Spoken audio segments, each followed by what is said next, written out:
இன்றே டவுன்லோட் செய்து உங்கள் ஃபேவரட் ஷோக்களை என்ஜாய் பண்ணுங்க. உனக்கு கபிலனோட லொகேஷன் அனுப்புனா நேரா அவன் வீட்டுக்கு போயிடுவியா? ஜி உங்களுக்கு எப்படி ஜி தெரியும்? புறா பறந்து வந்து தூது சொல்லிட்டு போச்சு. ஏண்டா உன்னை என்ன பண்ண சொன்னா என்னடா பண்ணிட்டு இருக்க?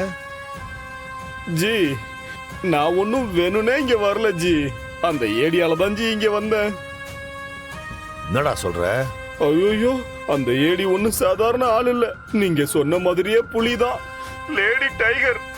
அவகிட்ட இருந்து 3 இன்ச்சில தப்பிச்சு உயிரை கையில பிடிச்சுக்கிட்டு ஓடி வந்து ஒரு வீட்டுக்குள்ள நுழைஞ்சா அது நம்ம கபிலம் வீடு. அட முட்டாள், சத்தியமா நான் எக்ஸ்பெக்ட் பண்ணவே இல்ல ஜி, எல்லாமே ஆக்சிடென்டா நடந்ததுதான். ஆக்சிடென்ட் நடந்துச்சா? ஆக்சிடென்ட் நடந்தா செத்து தொலைக்க வேண்டியதுடா மாட்டையா. நம்பி உங்ககிட்ட ஒரு வேலை கொடுத்தா அவ புலி எலின்னு பேசிக்கிட்டு இருக்க. Useless fellow.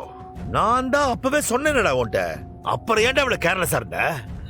ரொம்ப திட்டாதீங்க ஜி, அவ புலினா நான் ப்ரூஸ்லி. இன்னும் 1 ஹவர்ல வெளியே வந்து நீங்க சொன்ன வேலையை நான் கச்சிதமா முடிக்கிறேன்னா இல்லையான்னு மட்டும் பாருங்க. அடச்சை வாய மூடு. சொன்ன வேலையை பிரச்சனை இல்லாம டைமிங்ல முடிக்கிறதுக்கு துப்பு இல்ல. இதுல ஏலி புலி ப்ரூஸ்லின்னு ரைமிங்ல வேற பேசுறியா? டேய் நீ அப்பெல்லாம் சாதாரணமா வெளியே போயிட முடியாது. போலீஸ் உன்னை ஆல்ரெடி ரவுண்ட் அப் பண்ணிட்டாங்க. என்ன ஜி சொல்றீங்க? வெளியே அட்டி பாடுறா.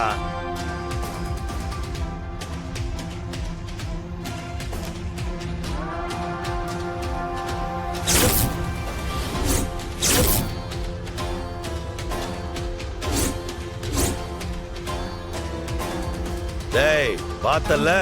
ஜி டேய் ப்ரூஸ்லி, அந்த புலிதான் அங்க பதுங்கி இருக்கணும். தப்பி தவறு கூட வெளியே காலடி எடுத்து வச்சிடாத. நான் சொல்ற வரைக்கும் அங்கேயே இரு, அதான் உனக்கு சேஃப். நான் வெளியே இருக்கிற சிச்சுவேஷனை பாத்தியா? கண்டிப்பா இப்போதைக்கு போக முடியாது. ஆனா இப்படியே இருந்தா என் உயிர் போயிடும். என்னடா பாக்குற? என்னால பசி தாங்க முடியலடா, எனக்கு ஏதாவது சாப்பிட கொண்டு வாடா. ஏய் எனக்கு ஒரு சந்தேகம்டா, நீ பாம்பு வைக்க வந்தியா இல்ல நல்லா கொட்டிக்க வந்தியாடா?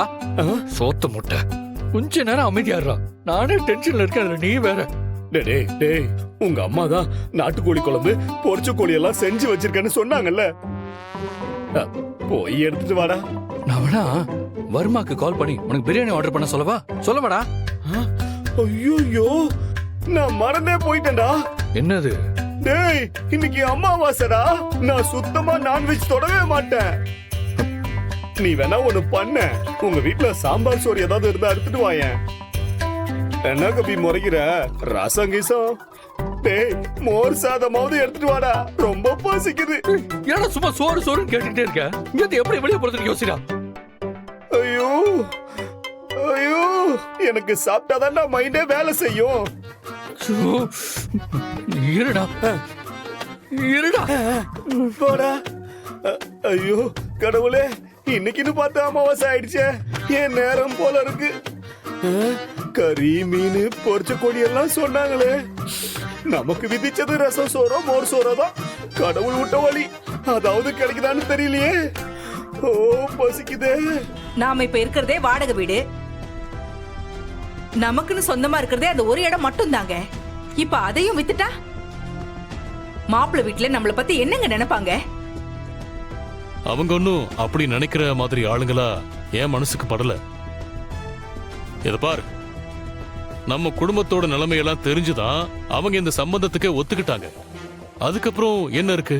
இங்க பாருங்க, அவங்க நினைக்கிறாங்களோ இல்லையோ, வெறும் கையோட அந்த வீட்டுக்கு போய் வாழறது ஏன் பொண்ணுக்கு கௌரவம் இல்லைங்க.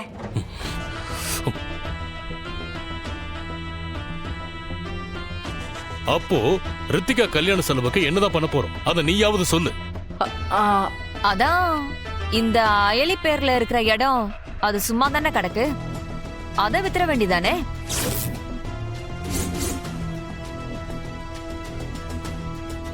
எப்படி உங்களுக்கு அவ வேணாம், ஆனா அவ சொத்து மட்டும் வேணும். நல்லா இருக்குடி உங்க நியாயம். அவளுக்காக அவ பேர்ல அவ அம்மா அர்ச்சனா வாங்கி போட்ட இடம், இப்ப மட்டும் அர்ச்சனாங்கிற பேர் உங்களுக்கு இனிக்குதா? இப்ப எதுக்கு எல்லாரும் சேர்ந்து என்ன அசிங்கப்படுத்துறீங்க? நான் இப்ப சொல்றேன், நல்லா கேட்டுக்கோங்க. இவ பிச்சை போட்டுதான் ஏன் கல்யாணம் நடக்கணும்னா அந்த ஒரு கல்யாணமே எனக்கு வேண்டாம். இந்த வீட்லயே நான் கடைசி வரைக்கும் கௌரவமா வாழ்ந்துட்டு போயிடுறேன். இப்ப உங்களுக்கு சந்தோஷமா? என் பொண்ணு வாயில இருந்து இப்படி ஒரு வார்த்தையை வர வச்சிட்டீங்கல்ல, நல்லா இருங்க. நீங்களும் உங்க பேத்தியும் அந்த இடத்தை நல்லா கூறு போட்டு கொஞ்சம் கொஞ்சமா சாப்பிடுங்க, சரியா? ஜமுனா, போதும், ரொம்ப சத்தம் போடாத. அம்மா சொல்றதுல என்ன தப்பு இருக்கு? அந்த சொத்து அயலிது. நாளைக்கு அவளோட கல்யாணத்துக்கு அது ரொம்ப உதவியா இருக்கும்.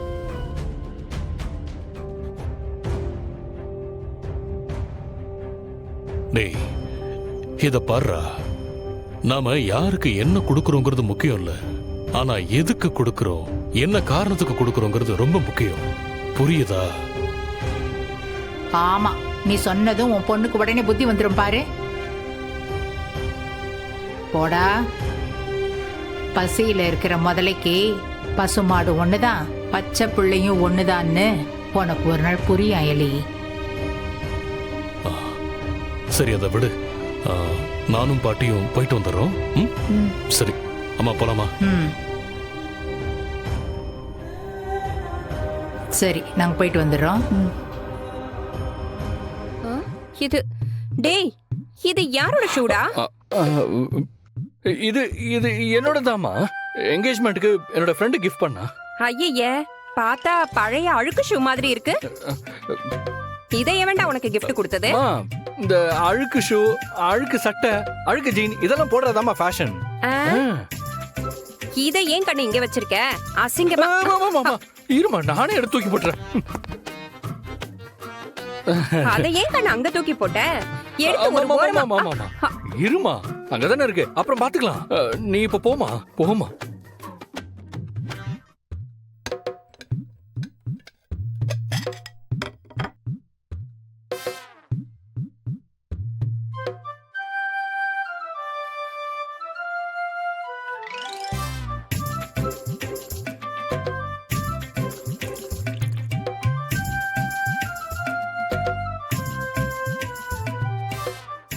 டேய் அக்கா, டைனிங்லயே உட்கார்ந்து சாப்பிட வேண்டியது தானே?